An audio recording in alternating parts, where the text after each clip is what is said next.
right now, as the external world quietens.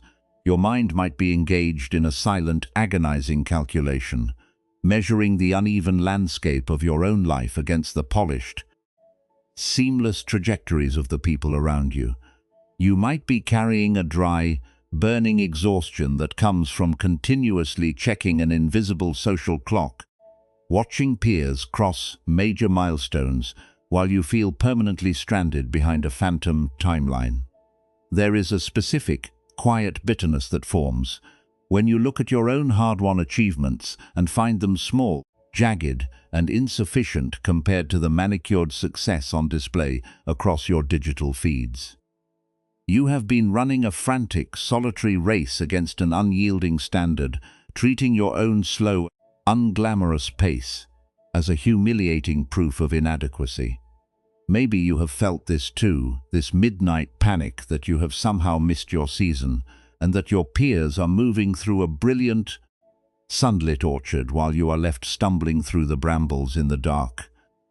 Let the heavy stillness of this late-night room absorb that exhausting calculus. Tonight, the external world has finally closed its gates, releasing you from the constant pressure to match another person's stride. Notice the specific solid contact where your heels, your calves, and the heavy base of your spine are fully held by the surface beneath you. You do not need to lean forward anymore to catch up with anyone. The ambient air in your room is cool and laced with the clean, earthy scent of damp garden soil passing through the window frame, softening the dry heat behind your eyes. The shadows along your wall are deep and wide, offering an absolute privacy where your striving ego can finally untie its boots and let its performance fall away into the dark. There is no audience here to judge your speed, and there are no expectations for you to prove your value before you are allowed to rest. Dear friend, right now, please hear this clearly. You are not broken. What you are feeling as you review your slow progress is not a failure of your intelligence or your discipline. The internal panic telling you that you are lagging behind is not a factual verdict on your life. It is simply a tired habit of comparison, trying to simulate security by keeping you on high alert. Tonight, we will not force your mind to be silent, and we will not aggressively demand that you stop feeling envious or behind. Instead, we are going to look at a surprising insight from Buddhist wisdom. Your life does not cause you suffering because it is irregular or slow. It causes you suffering because your mind keeps using another person's map to judge your own wild terrain. Peace does not appear when you finally win the race. It appears when you realize the race was an illusion built by a measuring mind. Nothing is required of your human energy now, and you do not have to solve your whole life tonight. When we look at our lives through the eyes of competition, we are like a traveler wandering through a native forest while wearing an apron made of rough, frayed hemp. Instead of walking lightly, we spend our picking up wild, heavy forest chestnuts from the dirt, cramming them into our apron pockets while staring over a high stone wall at a perfectly level, cultivated orchard on the other side. We envy the uniform rows of the orchard trees, the clean irrigation channels, and the predictable abundance of our neighbors, completely ignoring the wild, authentic fruit already resting in our own hands. We let the rough hemp twine of our comparison bite deeply into our waist, carrying a crushing weight of perceived insufficiency, because the mind refuses to drop its habit of measurement. What happens when you stop fighting your unique rhythm and simply notice the tool you are using to measure it? Have you ever noticed how much energy it takes to constantly maintain the fiction that you must match everyone else's timeline to be okay? If it feels right, take a slow breath in, letting the cool night air expand the tight, restricted spaces around your sternum, and as the exhalation slides out into the darkness, invite your shoulders to drop a fraction of an inch. You are safe enough to soften right here. You do not have to transform your career, repair your bank account, or find your perfect calling before you are allowed to close your eyes. We are simply letting the heavy, calculating engine of your intellect rest flat on the floorboards for the evening, allowing your nervous system to discover that it can survive without the strain of constant competition. In a moment, this story will show us something even quieter, carrying our awareness away from the modern noise and into a remote mountain valley where a dense white mist hangs motionless over a grove of giant green bamboo. We will enter a small clearing where an elderly basket maker works with split wood, operating according to a timeline that has never known the frantic pressure of an external marketplace. But before that ancient world opens its doors to your imagination, let your body sink fully into the unhurried reality of this present moment. The inhalation is a cool, damp draft that pacifies the heat in your throat. The exhalation is a heavy, wordless surrender that lets your limbs become dense and soft against the mattress. You do not have to apologize for moving slowly, and you do not have to justify your unique path to the dark. Imagine yourself walking along an overgrown path that winds deep into that misty bamboo hollow, far away from the towns where people buy and sell their time. The atmosphere around you is incredibly cool, fragrant, and still, saturated with the sharp, clean scent of crushed fern leaves, damp moss, and the sweet, resinous aroma of split green wood. The giant bamboo stalks rise like emerald pillars into the low-hanging fog, their long, delicate leaves catching the moisture until a single, heavy drop slides down the smooth bark and falls into the wet earth with a soft, distinct sound.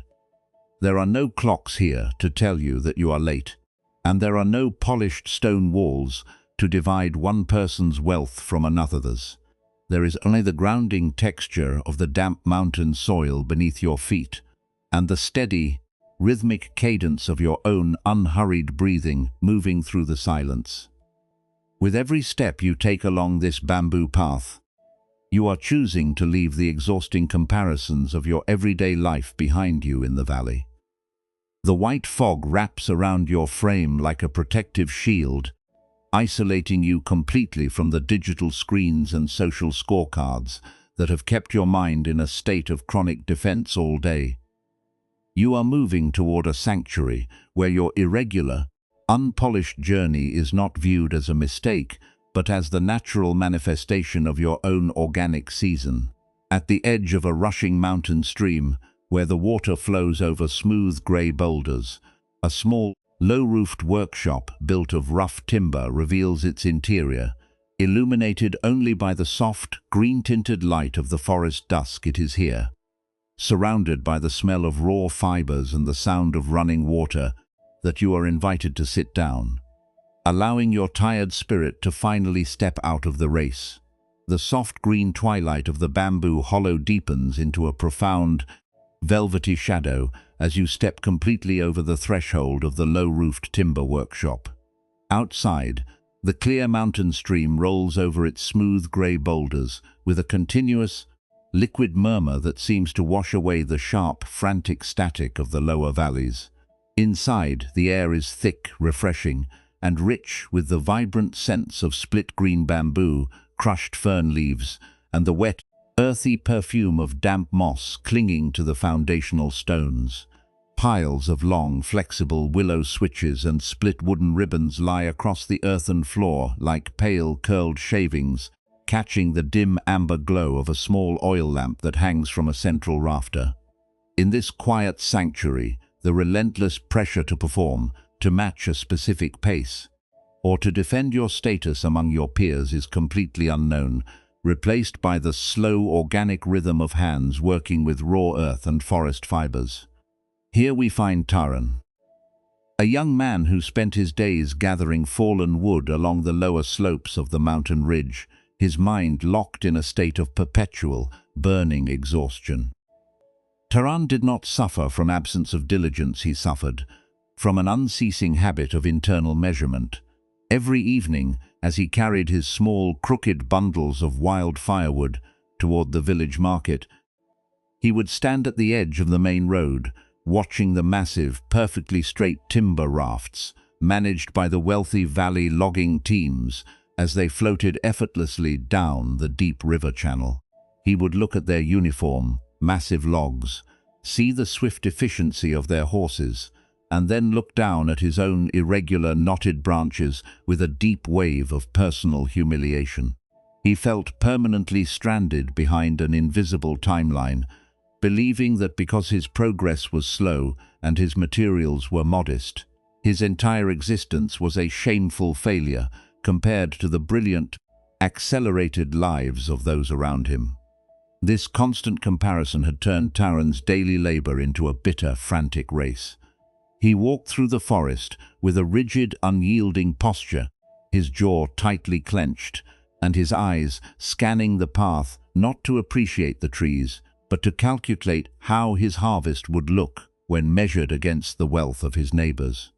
Sitting on a low three-legged stool in the corner of the workshop was Master Awan, an elderly basket maker whose silver hair was tied back with a strip of raw hemp, his face bearing the deep, tranquil lines of a man who had spent his youth learning how to listen to the grain of the wood.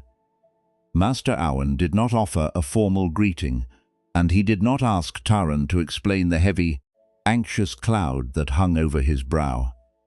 He simply reached into a dark corner of the workshop and picked up a unique physical object, sliding it across the packed earth toward the young man's feet.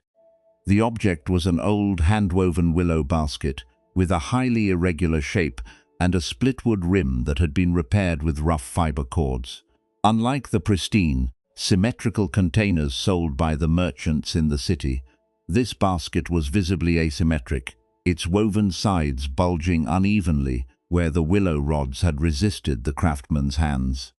Taran looked down at the imperfect container with a flash of irritation, his measuring mind instantly judging the object as flawed and inferior. He was tired of things that were crooked, tired of moving slowly, and tired of being handed materials that did not match the polished, uniform perfection he saw in the hands of others. But the deeper lesson had not yet revealed itself. Master Awan pointed toward a heavy wicker crate filled with unwashed wild forest chestnuts that had been gathered from the deep ravines after the autumn gales. "Go down to the small clearing by the stone weir, Taran," the old man instructed softly, his voice carrying the slow, unhurried cadence of a deep river current. "Sort the wild nuts from the bitter hulls and bring them back in the willow basket. Do not rush the sorting, and do not look for a perfect symmetry in the harvest. Just allow the container to perform its work." Taran took the splitwood basket, his fingers instantly registering the rough, uneven texture of the willow bark and the coarse knots where the split rim had been bound together. He walked out into the misty orchard terrace, his heart rate instantly accelerating as he felt the familiar, desperate urge to complete the task with an absolute, flawless speed. He knelt in the damp loam near the stone weir, where the air smelled of raw flax and cold river silt, and began to cram the wild chestnuts into the basket with a frantic, trembling energy. As he worked, he could hear the distant, heavy thud of the logging teams down on the main river road, their massive wagons moving with a loud, confident clatter that made his own small task feel utterly insignificant and small. The internal panic began to tighten across his ribs like a bands of hot iron. He looked at the irregular shape of the willow basket and grew angry at its design because the sides were uneven and the split rim was bent. The chestnuts would not line up in perfect, uniform rows. They rolled against one another, some sinking into the wider gaps of the weave, others piling up in awkward, asymmetrical mounds. Determined to force the basket to look like a majestic mountain of success, Taran began to pack the fruit tighter, pressing down with his bare palms, using his muscular force to compel the irregular elements into a rigid, structured order that matched his internal idea of perfection. Under the unnatural pressure of his frantic grip, the splitwood rim of the basket suddenly emitted a sharp, woody crack. The rough fiber cords snapped, and the asymmetric side of the container buckled outward, spilling the entire harvest of wild chestnuts into the wet ferns and damp moss of the forest floor. Taran fell back against a mossy boulder, his breath coming in shallow, ragged gasps, his hands shaking with an overwhelming mixture of rage and complete emotional exhaustion. He stared at the scattered fruit rolling into the dirt, and the fortress of his self-control finally cracked wide open. "I cannot even fill a broken basket," he whispered into the grey mist, his voice thick with a self-fatuity that had been building for seasons. "Everything I touch is slow, crooked, and deficient. I am constantly falling behind the logging teams, my bundles are worthless, and now even this flawed container rejects my effort. Why must my path be so irregular while everyone else moves with such a smooth, unbroken abundance?" And this is where the mind begins to soften. Master Owen, who had followed the young man into the clearing with a slow, deliberate step, did not scold him for breaking the rim, and he did not offer a cheap phrase of encouragement to hide the mess. He knelt down in the wet ferns right beside Taran, his old knees sinking into the damp soil without a single trace of hesitation. He did not reach for the scattered chestnuts, nor did he attempt to force the broken willow rods back into a rigid circle. Instead, he simply reached out and took Taran's trembling, mud-stained hand, placing the young man's open fingers directly onto the fractured, split-wood rim of the broken basket. "Feel the willow, Taran," the old basket maker said, his voice dropping into a deep, hypnotic tone that seemed to absorb the rushing sound of the river Weir. This basket did not break because its shape was irregular or because its wood was split. It broke because you tried to force it to carry a weight and a structure it was never designed to hold. You were not filling the basket with chestnuts, you were packing it with your own envy, trying to force a wild forest container to match the straight, uniform cargo of the river rafts. The willow is beautiful precisely because it yields to the irregular shape of the tree it came from. It carries what is real, not what is measured against the highway.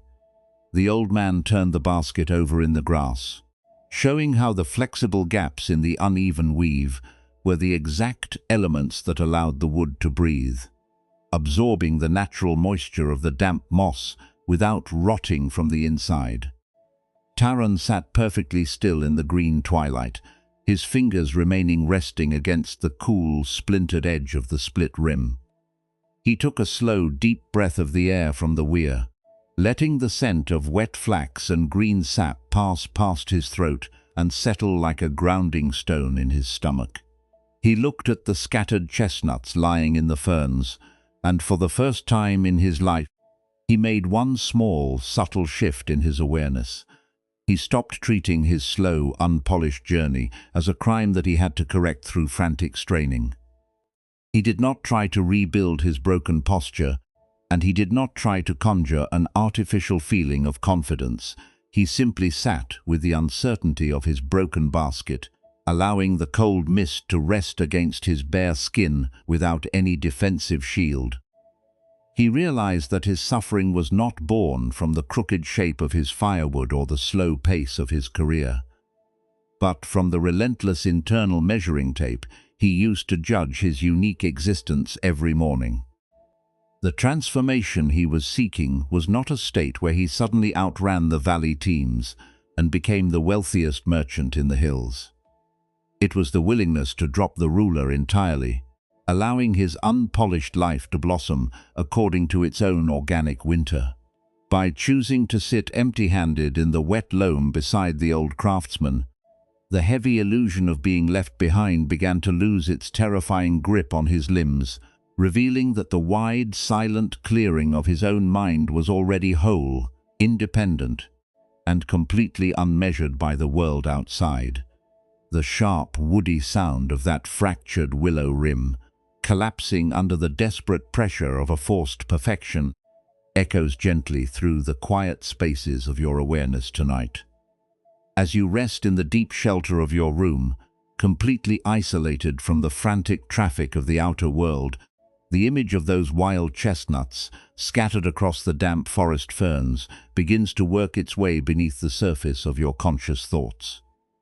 We remain within this cool, unhurried atmosphere because the young woodcutter's internal struggle is an exact mirror for the silent, exhausting race your own mind has been running for years. The dry, heavy burning you feel behind your eyes when you look at your life is not a sign that your journey has failed. It is the natural consequence of a mind that has spent its precious energy trying to squeeze a wild, irregular, and completely unique human experience into a rigid container borrowed from someone else's success. When we investigate the story of the broken basket through the clear, compassionate lens of Buddhist wisdom, we discover that this parable is not telling us to stop feeling our desires, nor is it asking us to become cold, indifferent stones that never strive for growth. It is not suggesting that you should abandon your aspirations or pretend that your current struggles do not matter. It is showing us something much quieter and infinitely more liberating. One of the great foundational insights of the Buddha was that the deepest suffering we carry does not emerge from the simple fact that our lives are uneven, slow, or unpolished. The true torment begins in the exact moment the measuring mind pulls out its invisible ruler, looks at our organic, unhurried pace, and decides that our current position is a humiliating proof of inadequacy. The suffering was never entirely in the circumstances of your life, it was in the violent way your intellect has been holding those circumstances. Think of how this internal measuring tape creates the heavy, suffocating knots that prevent you from finding rest tonight. In the language of timeless wisdom, what we often call attachment or craving is not a mysterious spiritual concept. It is the dry, desperate grip that says, "My life must match the uniform, accelerated timeline of the valley logging teams, or I am completely unworthy of peace." It is the exhausting insistence that your relationships, your bank account, your career, and your healing must look exactly like the manicured orchards on the other side of the stone wall. Otherwise, you cannot allow yourself to breathe. Every time you scroll through the visible successes of others and use their highlights to prosecute your own quiet winters, you are doing exactly what Taran did in the clearing. You are packing your sensitive, flexible willow basket with an artificial weight of comparison until the wood fibers scream under the strain and crack wide open. By translating these insights into the immediate, familiar language of your late-night overthinking, we begin to see that Buddhist wisdom is a gentle invitation to stop adding a second wound to the first. The first reality is simply the natural, unpolished terrain of your current season, the fact that your career may be moving through a slow, quiet clearing, that your resources may require a careful, modest hand, or that your heart is still recovering from an old injury at its own primitive pace. This is the first reality. It is like the knotty, irregular shape of the wild firewood gathered from the deep ravines, or the asymmetric design of the basket handed down by the master. It is an objective truth of the present moment, containing its own organic rhythm, its own hidden resilience, and its own essential dignity.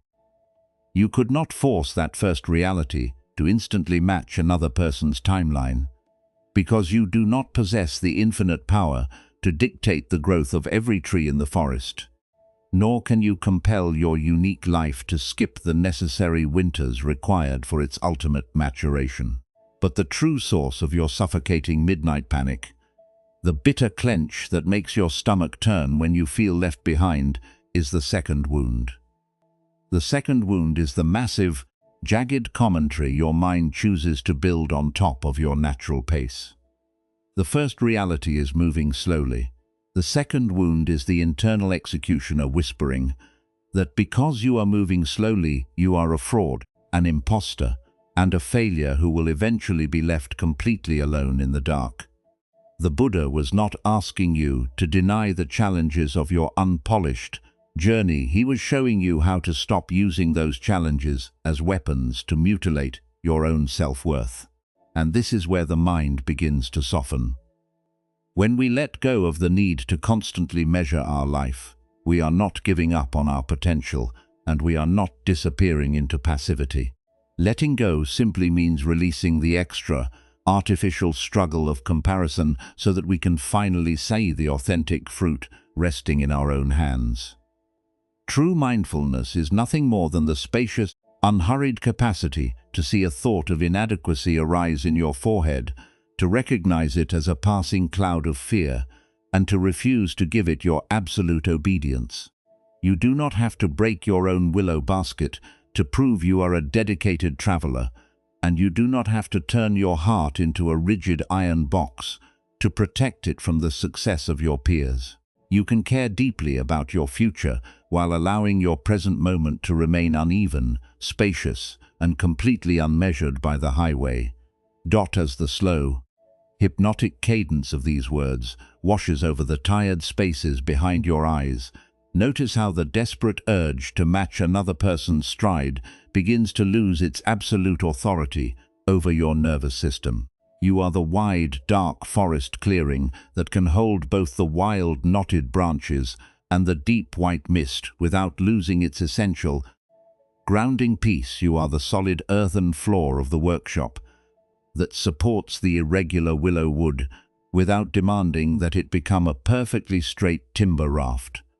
Your spirit does not need to satisfy the synthetic timelines of a competitive world to be completely whole tonight, and you do not have to justify your slow progress to the darkness.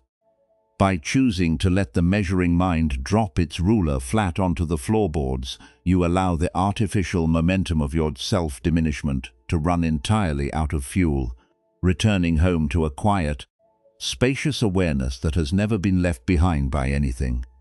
If it feels right, let your awareness gently drift away from the external timeline of the world and slide downward into the absolute physical reality of the space where your body is resting tonight.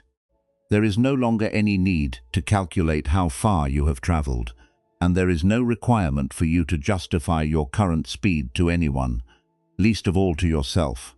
The broad, dark shelter of the night has neutralized the frantic scorecards of the daytime hours, leaving you in an unmonitored sanctuary where your striving identity is fully permitted to drop its guard. Notice the deep, unyielding contact where the back of your head, your shoulders, and the full weight of your pelvis are entirely cradled by the surface beneath you. You do not need to pull yourself forward to catch up with a phantom crowd anymore.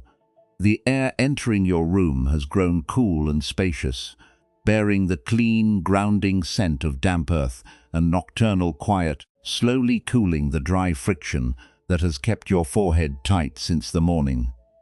Take a slow, unhurried breath in, allowing the cool air to expand the tight, defensive muscles across your chest without trying to force a deep or artificial inhalation.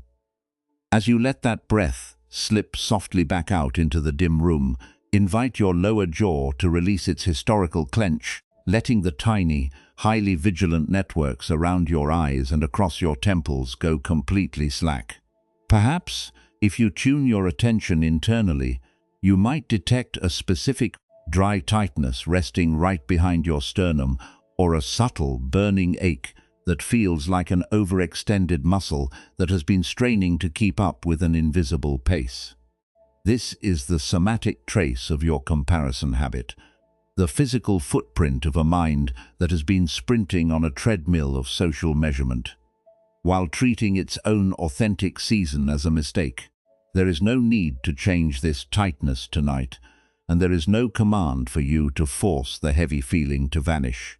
Even the simple act of noticing its presence with a soft, non-judgmental awareness is entirely enough. Now, within the gentle clearing of this private space, you might allow one specific thought, one recurring comparison, or one sharp memory of feeling left behind to float softly into your attention. It might be the image of a peer who seems to move through life with an effortless abundance, a lingering bitterness about a milestone you missed, or a quiet panic that you are somehow lacking the uniform perfection on display across your digital networks. Do not push this thought away, and do not dive into its history to fix it or figure out why you feel this way. Instead, if it feels right, you might give this emotional pattern a very quiet, compassionate name within your own heart, whispering softly to yourself, "Ah, there is the measuring mind, pulling out its old ruler." By simply labeling the habit without a single trace of blame, you are choosing to step out of the frantic race and sit down flat in the wet moss alongside the old basket maker. In the quiet workspace of your imagination, you can begin to visualize this heavy weight of comparison as a collection of rough, irregular wild chestnuts that you have been gathering into a frayed hemp apron held tightly in your lap. Feel the coarse, abrasive texture of that hemp cloth pressing against your fingers, its rough twine biting deeply into your waist as you have spent the days staring over the high stone wall, envy watching the manicured rows of the cultivated orchard. Every time you compared your quiet progress to another person's harvest, every time you scolded yourself for moving too slowly, you picked up another heavy stone or wild nut from the dirt and crammed it into your pocket, forcing your flexible willow frame to carry a burden it was never designed to hold. Your intellect has spent months trying to tighten the apron strings, believing that if it can just carry enough weight, it will finally feel sufficient. But tonight, there is no wall to look over, and nothing needs to be packed into alignment. Instead of trying to force the contents of your apron into a symmetrical order, imagine your slow, steady breathing acting exactly like a soft hand, gently loosening the knots of that frayed hemp twine. With every gentle inhalation that enters your chest, visualize a warm, spacious presence surrounding the tight boundaries of your lap, creating a mild, protective environment where no sudden breakthrough is demanded. You are not forcing the apron to drop its contents, and you are not judging yourself for having gathered so many heavy stones. You are simply allowing the natural weight of the present moment to settle into the fabric, as the exhalation leaves your lips like a slow mountain draft passing through the bamboo hollow. Imagine the knots of the hemp apron undoing themselves naturally, letting the sides of the cloth fall open on the dark earth beneath your stool. Watch what happens to the internal image when you stop gripping the edges of your comparison. Slowly, without any muscular effort or forced catharsis, the irregular wild chestnuts and heavy stones begin to slide out of the unknotted hemp cloth, rolling away from your body and sinking quietly into the wet ferns and damp forest moss below. You do not need to pick them back up to prove you are a dedicated traveler, and you do not have to sort them into perfect rows before you are allowed to rest. The ground beneath you is fully capable of absorbing the full weight of your perceived insufficiency without losing its structural gravity. As the apron lies empty and flat across your knees, notice how the deep, suffocating tightness behind your ribs begins to lose its hard definition, allowing your breathing to drop effortlessly into the lower chambers of your stomach. In a moment, our awareness will move deeper into the mountain terraces, tracking the young woodcutter as he visits a river weir where an unshaped soapstone teaches a deeper transformation. But right now, there is no need to travel anywhere at all. Let this feeling of empty-handed freedom anchor itself completely into the physical boundaries of your limbs. The dry, burning static that has kept your heart rate elevated and your mind on high alert is losing its authority over your nervous system, drifting slowly away from the hot space behind your forehead and dissolving into the dark space of the room. You do not have to achieve a state of permanent spiritual liberation to deserve a deep, restorative sleep tonight, and you do not have to resolve your financial or professional status before you are permitted to shut down the analytical engine. You are fully permitted to let your willow basket remain irregular and unrepaired for the evening, letting the desperate need to match the world's pace run entirely out of momentum within the dark. Take another slow, natural breath, letting your chest and abdomen rise and fall like the gentle, regular cadence of the stream rolling over the grey boulders outside the workshop door. If your calculating intellect tries to reach back out to count the milestones you have missed, if the old habit of self-diminishment tries to convince you that sitting empty-handed is a dangerous vulnerability, meet that reaction with an immense, non-judgmental softness. Your system has been conditioned for a very long season to believe that its constant comparison is the only shield keeping you from being completely forgotten by life. And it requires a patient, unhurried interval of darkness to discover that you can survive without the ruler. Whenever you notice your thoughts wandering back to check the seams of your performance, there is no need to view that movement as a failure. Simply notice the fear that triggers the habit. Offer a silent nod of recognition to your protective mind, and then, whenever you are ready, return your awareness to the heavy, comforting weight of your body resting securely in the quiet dark. The deep, empty-handed stillness that settled over your lap as those imagined knots unraveled now opens into a wider, more profound corridor of reflection. It is one thing to recognize the pain of our comparisons in the quiet seclusion of a master's workshop, but it is an entirely different challenge to carry that understanding into the raw, moving currents of our daily life, where the temptation to measure ourselves against the world returns with every rising sun. A long-standing habit of the mind does not vanish simply because we have discovered its architecture. The intellect will often take the very concept of letting go and turn it into another competitive arena, scolding itself for not healing fast enough, or for still feeling a cold prickle of envy when a peer achieves a brilliant success.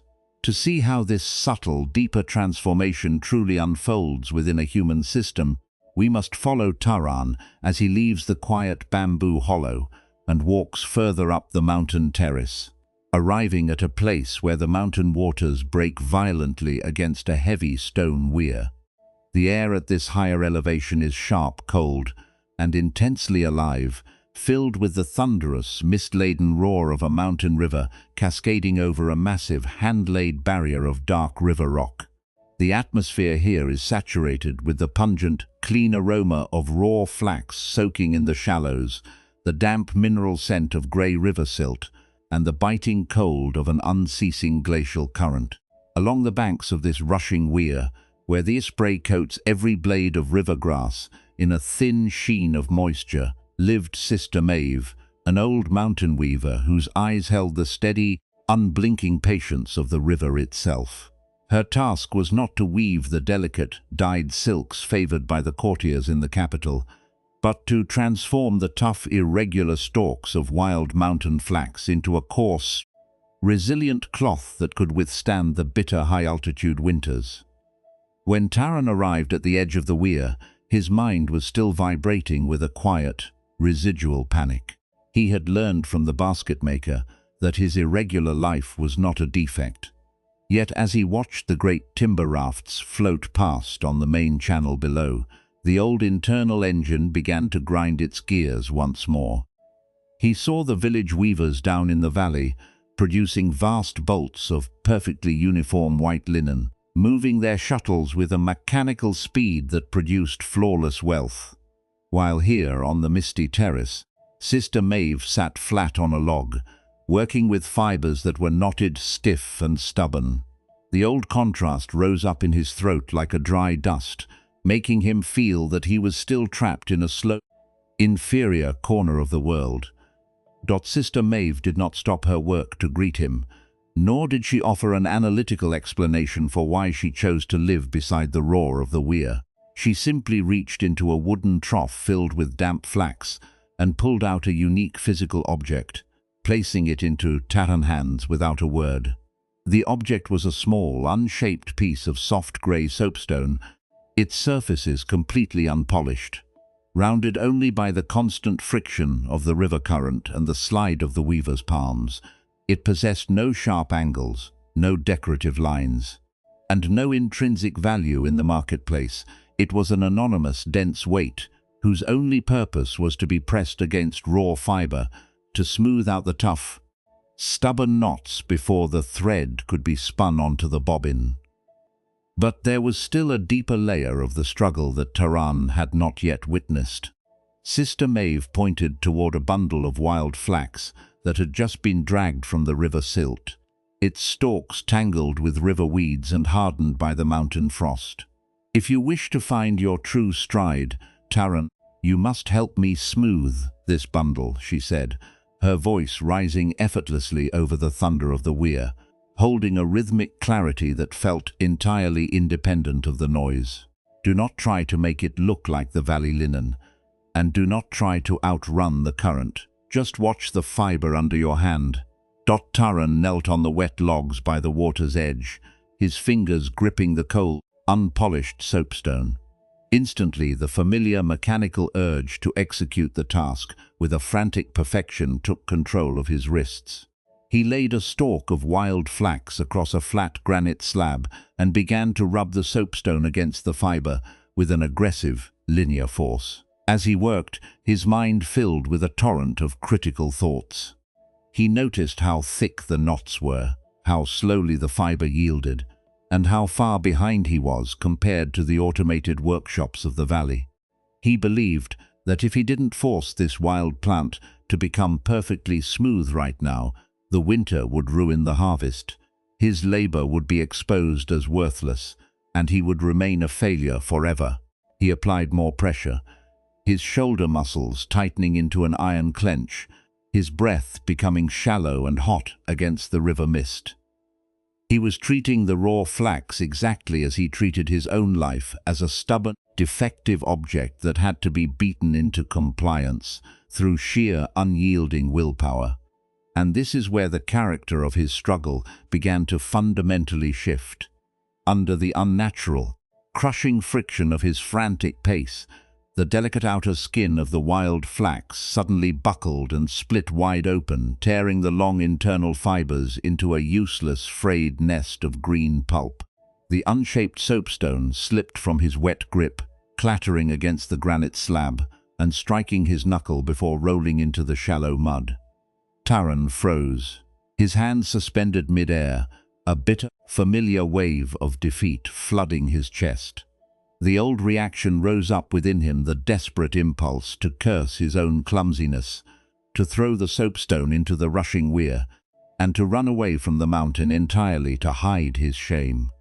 His intellect immediately began to spin a massive web of judgment, telling him that this failure was absolute proof that he lacked the talent to be a true craftsman, and that his inability to match the valley's efficiency was a permanent sentence of insufficiency. But instead of following that old destructive circuit, instead of treating that self-critical thought as an absolute truth, Taran did something he had never done before. He stopped. He did not pick up the spade, and he did not yell at his own hands. He simply closed his eyes against the mist and took one slow, deep, and deliberate breath, letting the freezing spray from the weir enter his lungs like a clean blade. He allowed his shoulders to drop down from his ears, and he let his bare feet sink into the cold river silt beneath the log. He sat perfectly still in the middle of his own mess, choosing to tolerate the raw friction of his frustration without reaching for an immediate distraction or a frantic excuse.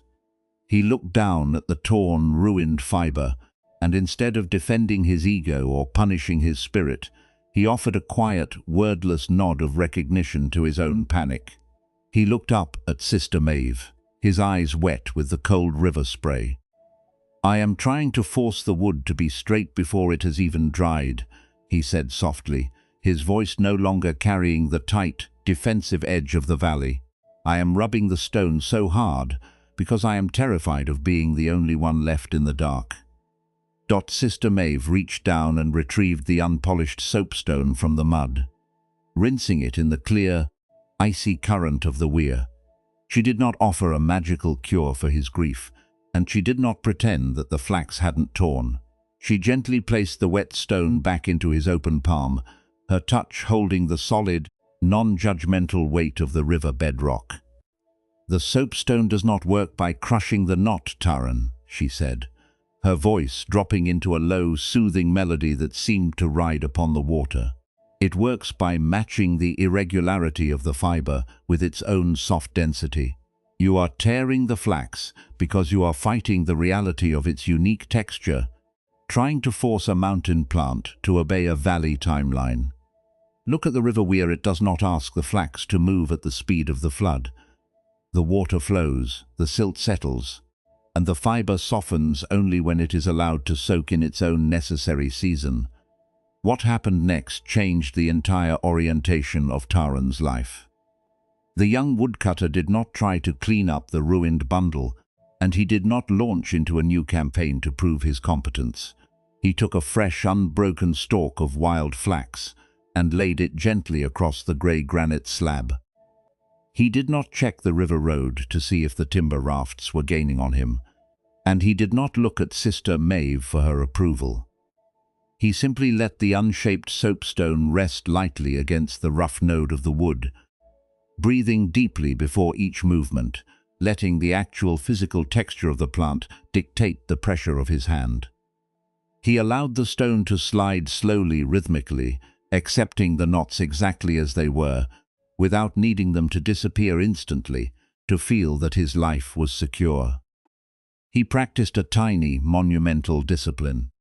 Every time his mind tried to tell him he was falling behind, he simply noticed the thought, thanked his intellect for its clumsy attempt to protect him, and returned his awareness to the cool, solid sensation of the soapstone moving across the fiber.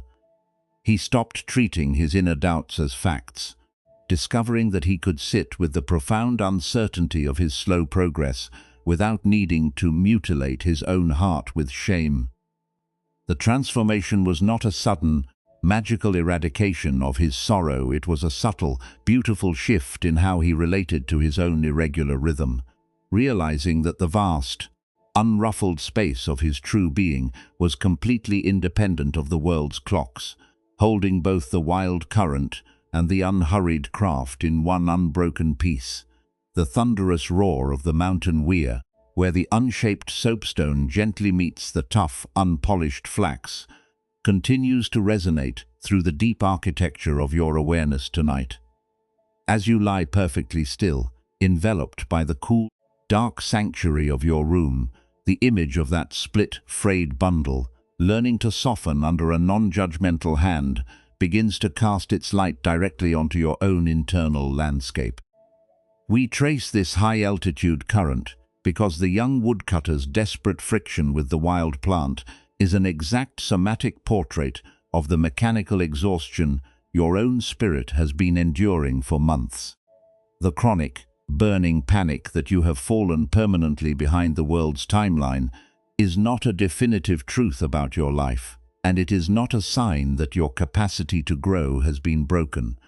It is the natural, inevitable fatigue of a mind that has spent its valuable life force trying to manufacture a sense of safety by continuously treating its own unique, organic pace as a crime. Have you ever paused to look directly at the intricate psychological machinery that operates behind your late-night overthinking? When we examine the habit of constant social comparison, we are looking at a highly defensive system that mistakes control for security. At some point along your journey, your mind internalized a profound, unvoiced fear of uncertainty. It came to believe that if your progress was irregular, or if your achievements did not match the linear, uniform rows of the cultivated orchards on the highway, you would inevitably face rejection, insignificance, or absolute abandonment. To prevent this imagined disaster, the calculating intellect built an internal monitoring tower. It began to continuously measure your private realities against the polished, curated highlights of the crowd, believing that by rehearsing every potential future failure and replaying every past mistake, It could somehow force your wild life into an unyielding shape that no storm could ever shake. We look at this endless internal calculus, this constant evaluation of our bank accounts, our relationships, and our public milestones, and we mistake it for a necessary form of discipline. We tell ourselves that our intense self-criticism is a useful tool that keeps us moving forward. But when we look through the clear, unblinking lens of Buddhist insight, we see that this constant mental tracking is actually the very engine that turns an ordinary slow winter into a chronic state of emotional starvation. By refusing to let your flax soak in its own necessary water, and by demanding that your heart produce a brilliant, uniform harvest before it has even dried, you are the one keeping your internal landscape tight, brittle, and perpetually exhausted. We transform our perceived insufficiency into a permanent sense of identity, wrapping our daily thoughts around our lack until we no longer know who we are without the heavy, unpolished clench that defines our internal weather. Slowly, the wisdom of the unshaped stone reveals the exact point where our self-protection turns into our deepest source of suffering. The real tragedy of this emotional mechanism is that your mind has been conditioned to believe that it can only fix itself through an aggressive cycle of self-judgment and shame. When a sudden wave of anxiety or a cold prickle of envy rises toward your forehead late at night, your intellect immediately treats that visitor as an absolute verdict on your worth. It tells you that because you are still feeling left behind, your spiritual practice is failing, your resilience is inadequate, and you must double your analytical efforts to scrub the knots from your wood. You treat your own sensitive core like a stubborn, defective object that must be beaten into compliance through sheer willpower, entirely unaware that using a rigid, judgmental mind to cure an invisible wound is like using an aggressive iron blade to smooth a fragile root in the middle of a winter freeze. Every critical thought you direct toward your slow progress only packs the mud tighter around your core, suffocating the spirit until it forgets the very language of ease. One of the great, gentle understandings of the Buddha was that our human experience is continuously touched by two entirely distinct forms of discomfort, and your ability to drop into a deep, restorative sleep tonight depends completely on seeing where the first ends and the second begins. The first pain is simply the raw, unpolished reality of what life naturally brings to your clearing, without asking for your consent, the factual limitations of your current environment, the natural delays in your professional or creative calling, the changing nature of human connections, and the basic truth that every life must move through its own unique, unhurried season of darkness. This is the first pain. It is like the knotty, uneven shape of the wild firewood gathered from the deep ravines, or the thick, stubborn nodes of the wild flax brought down to the weir. It is an objective fact already written into the ledger of your past, and no amount of latter-night analysis can travel backward through the months to alter its shape. You could not govern that first pain, because you do not possess the infinite power to force the world to remain static, nor could you force your past self to know how to navigate a valley it had never encountered before. But the true source of your suffocating midnight static right now, the dry, bitter clench that makes your body feel like a waterlogged weight, is the second pain. The second pain is the massive, jagged commentary your mind chooses to build on top of those baseline realities. The first pain is simply moving slowly. The second pain is the internal trial, where you prosecute your own awareness for moving slowly, turning an ordinary human winter into an absolute proof of your insufficiency as a soul.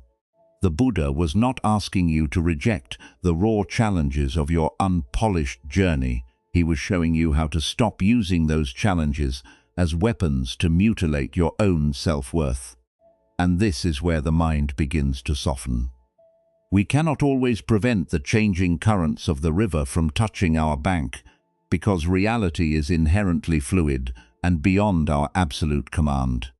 But we can completely learn how to stop feeding the executioner of the second pain. Peace is never described in these gentle reflections as an artificial state where you become a sterile, unfeeling monument that never experiences a shadow of envy or a moment of fatigue. True inner peace is simply an entirely different relationship with your own difficulty. It is the rare, spacious capacity to lie perfectly flat in the dark, noticing the dry, tight mass of your own anxiety as it presses against your ribs, and allowing those cold vibrations to exist within your boundaries without deciding that you must pick up the heavy tools of analysis to file them away. It is the willingness to let the basket remain broken and the flax remain knotted for the evening without launching a frantic campaign to force an immediate cure. Discovering that the underlying terrain of your awareness does not lose its essential nobility or its right to rest just because it contains the marks of an unpolished winter. When you bring mindfulness down into this level of psychological validation, it ceases to be a rigid spiritual chore and becomes a soft protective sanctuary for your exhausted intellect. Mindfulness is simply the unhurried, spacious ability to see a self-correcting thought, walking through your consciousness without automatically giving it your absolute obedience. Not every analytical theory that alarms you in the dark is an accurate reflection of reality, and not every heavy feeling of inadequacy is an absolute command to stay awake and plan. Your inner critic is not a wise guide trying to make you better. It is merely a habit of tension, a mechanical clench repeating its patterns across your stone because it has not yet been invited to empty its weight onto a heavier ground. As you let the slow, hypnotic cadence of these words wash over the hot, tired spaces behind your eyes, notice how the desperate urge to be the sole savior of your world begins to lose its authority over your limbs. You are the wide, cool stone workshop that can support both the irregular willow wood and the unshaped soapstone without losing its structural stillness. You are the solid granite framework that holds the weight of the mountain without demanding that the winter stop its drifting. Your intellect does not need to achieve a state of pristine perfection before you are permitted to rest. And it does not need to satisfy the expectations of a past that no longer exists to deserve a clean, unburdened sleep tonight. By letting the volcanic grinding stone rest completely flat on the slate, you allow the artificial momentum of your self-criticism to run entirely out of fuel, returning home to a deep, unvibrating presence that requires absolutely no modification to be completely sacred. Slowly, the unshaped stone of this ancient wisdom begins to touch the immediate contours of your modern day, bringing the cool dampness of the river Weir directly into the quiet room where you lie awake tonight. The struggle of the young woodcutter is not a relic of a forgotten era. It is the exact internal script that plays beneath the surface of your most ordinary hours. We live in a world that operates like a massive, automated valley workshop, constantly churning out standardized metrics of success, visible milestones, and curated timelines that fill your digital screens with the illusion of permanent, effortless advancement. You are asked to carry your highly unique, irregular human journey through these relentless streams of information. And the moment you see someone else crossing a threshold you have not yet reached, your mind instantly pulls out its measuring tape, shrinking your vast inner landscape into a narrow, bitter feeling of being left permanently behind. Think of how this exhausting calculus manifests when the lights go out and the world leaves you alone with your thoughts.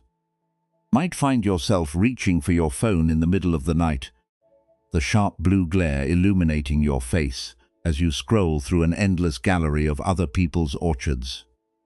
You see an old classmate announcing a promotion, a friend showcasing a flawless relationship, or a peer celebrating a financial harvest that seems miles ahead of your own.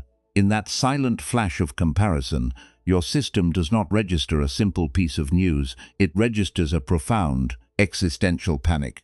Your intellect immediately interprets their abundance as a verdict on your insufficiency, convincing you that because your path is slow, knotted, and unpolished, you have somehow missed your true season and failed the grand trial of your adulthood. Maybe you have felt this heavy friction during the daytime hours as well, standing in a brightly lit space, smiling and pretending to be completely unbothered, while an immense waterlogged density sits behind your ribcage. You carry yourself with a rigid competence, managing your tasks and answering messages with an efficient speed. Yet, internally, you are replaying a minor mistake you made 3 days ago, analyzing your words to see where your armor might have cracked. You find yourself waiting for a text message, an email, or a single token of outside validation to tell you that you are still okay. And when the response is delayed, your mind turns the silence into an emergency. You begin to frantically rub the soapstone of your intellect against your own spirit, trying to force your life into a symmetrical alignment, entirely unaware that this desperate pressure is what tears the fragile fibers of your peace. Now let this wisdom come closer to your immediate habits, transforming how you hold these digital storms. True inner peace is not something you must travel to a remote mountain terrace to discover. It is practiced in the very small, unglamorous intervals of your normal week. A single, deliberate breath before you unlock your phone to seek reassurance, or a quiet pause before you let a comparison dictate your mood, is a supreme act of spiritual freedom. In that tiny, unforced gap, you are choosing to function exactly like that unshaped soapstone, allowing the rough nodes of your daily experience to exist without needing to violently crush them into a standard shape. You are learning to realize that not every critical thought that enters your head deserves your absolute obedience, and not every heavy emotion is an absolute command to stay awake and redesign your entire existence. When you bring this level of psychological gentleness into your modern routines, you begin to see that you can care deeply about your future, your finances, and your loved ones without tightly gripping the outcomes of every single day. The illusion that everyone else is moving through a flawless, linear paradise is merely a manicured highlight reel, the uniform valley linen that hides the frayed, tangled reality of the human condition. Your life is fully permitted to have its own unique, asymmetric weave. You do not have to achieve an arbitrary standard of wealth, status, or emotional perfection before you are allowed to drop your heavy bundles and close your eyes for the evening. Have you noticed how much of your latter night overthinking is driven by a deep internalized guilt around the very act of resting? We have been conditioned by a hyperproductive world to believe that our right to rest must be earned through a flawless performance, and that if we have not solved every problem by sunset, we are somehow lazy or unworthy of comfort. But tonight, the old basket maker's wisdom reminds us of a different truth. You can rest without earning it. The forest loam does not demand that the seed explain its slow growth before it provides a dark, nurturing sanctuary, and the mountain river does not stop its flow to audit the speed of the weaver's hands. You are safe enough to let your irregular, willow basket lie broken and unpolished on the floorboards of your mind. You do not have to figure out the timeline of your entire career before your eyelids are permitted to grow heavy, and you do not have to repair every fractured connection before you are allowed to surrender to the dark. By choosing to let the measuring tape drop from your hands, you allow the artificial momentum of your self-aggression to completely run out of fuel, returning home to a quiet, spacious awareness that is already whole, independent, and beautifully untouched by the race. In a moment, this gentle reflection will move toward its final closing, letting the entire architecture of this ancient wisdom dissolve completely into the deep, unhurried cadence of your deep sleep. We will return one last time to the quiet clearing by the stone weir, not to sort the fruit or to rub the fiber, but to watch how the natural world settles when all human comparison is allowed to dissolve for the evening. But before that ultimate stillness opens its gates to your imagination, let your attention sink fully into the heavy, comforting reality of your physical body resting securely in the dark. The inhalation is a cool, damp current that pacifies the heat behind your eyes. The exhalation is a deep, wordless surrender that allows your limbs to become soft and heavy against the mattress. Like the unshaped soapstone resting quietly in the river silt, your true presence already knows how to soften when the frantic effort to match the world's pace is allowed to pause. The roar of the high river weir has completely softened into a vast, seamless velvet quietude, leaving your immediate presence floating inside a dark, protective sanctuary, where the tracking mind can finally dissolve its boundaries for the night. The sharp spray that coated the river grass has settled back into the deep, quiet pools of the valley, and the low-hanging fog has completely enveloped the mountain terraces, swallowing the long rows of ancient plum trees in a silent, motionless peace. Inside the small wooden workshop, the oil lamp has been extinguished, leaving only the dim, shadowless depth of the corners where the frantic comparisons and metrics of the daytime hours have completely run out of momentum. The rough, unshaped soapstone has been laid flat in its cradle of damp moss beside the granite slab, its cool, dense mineral body no longer rubbing against the wild flax, entirely empty of the frantic pressure to compel a single fiber into a straight line. The lane outside is perfectly vacant of travelers. The heavy timber wagons have parked along the riverbanks, miles below, and the unyielding measuring tape that exhausted your spirit has dropped flat onto the earthen floor, completely forgotten in the dark. Listen to the slow, rhythmic rising and falling of your own breath as it flows through the darkness like the unhurried movement of a deep mountain spring. The inhalation is a cool, liquid draft that enters your chest like a quiet mist, filling the tight chambers behind your sternum with an absolute non-judgmental spaciousness. The exhalation slips away into the dim room like a heavy, silent sigh of the earth, inviting your neck, your shoulder blades, and the full length of your legs to release their historical vigilance and sink deeply into the bedding. You do not need to monitor the pace of this breath, and you do not have to verify whether your body is relaxing fast enough to satisfy an invisible standard. The thick, solid mattress beneath your structure holds your entire human reality, without demanding that you explain your progress or prove your efficiency before you are permitted to shut down your eyes. Like a single wild seed resting quietly in a deep hollow of forest moss, your body is completely safe enough to be heavy, silent, and entirely unpolished. Let the image of that unshaped grey stone rest directly inside the center of your heart, cooling the hot, hyperactive networks that spent the day trying to outrun a phantom crowd. For a very long season, your system has operated under the severe law that you must maintain an artificial perfection, believing that if you allowed your unique, irregular pace to be seen, you would be left permanently behind in the wilderness. But right now, the race has been completely called off by the night, and the flexible willow fibers of your spirit are fully permitted to loosen their tension. You do not have to achieve a state of flawless, linear recovery to deserve a clean sleep tonight, and you do not have to justify your slow journey to the surrounding darkness. The synthetic timelines that panicked your thoughts during the day have completely lost their authority over your limbs, leaving you in an absolute privacy, where your authentic humanity can finally breathe without the burden of comparison. The long, unwritten ledger of your modern anxieties can be left entirely unmonitored for the evening.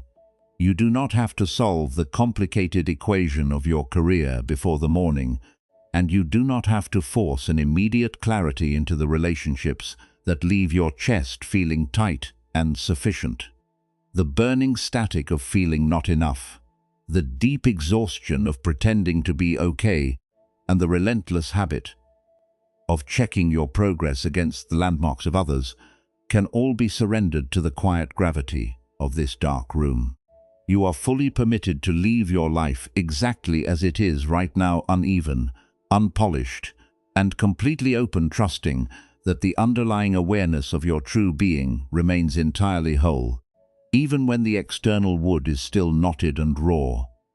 The comparisons that tormented your intellect are merely passing shadows across the slate floor, and they carry absolutely no weight when the measuring mind drops its ruler.